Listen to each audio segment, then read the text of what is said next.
But assuming that your clients are getting a good level of service from you, and assuming you want to grow your business, what do people do that are really effective at obtaining referrals that's different than what most people do, who are not effective at developing referrals?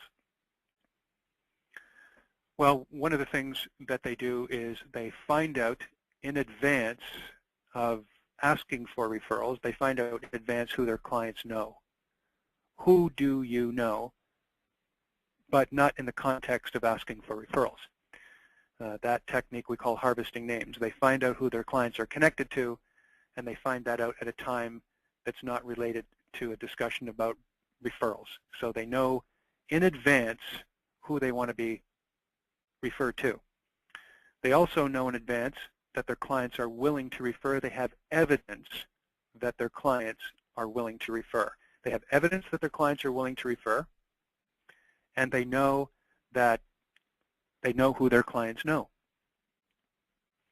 And once the advisor confirms that service has been delivered, acknowledged by the client, the advisor can loop back to these names of individuals that the advisor knows the clients know and start asking some questions about how the client knows these individuals.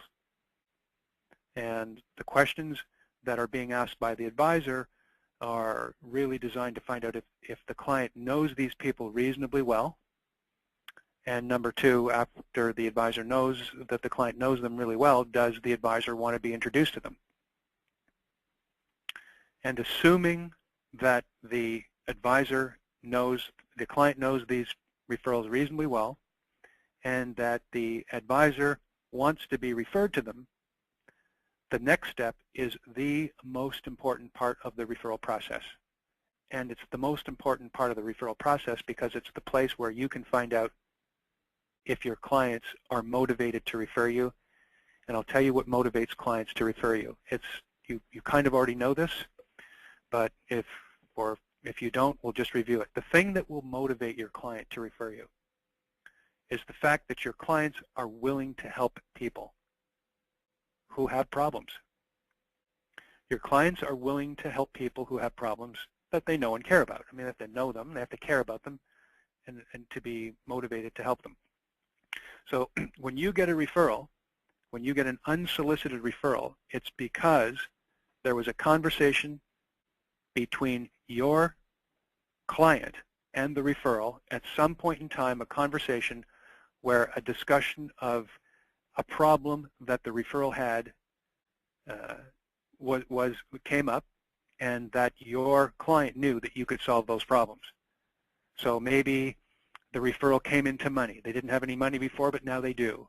You know, maybe they're retiring and they've got a large separation allowance, and they've got a defined contribution or defined benefit pension plan that needs to have something done with, and they didn't have that before, but now they do.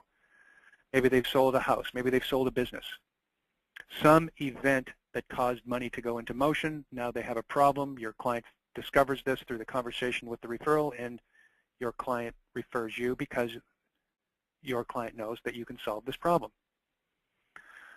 Or maybe your client just gets into a discussion with a friend, a colleague, a family member, and your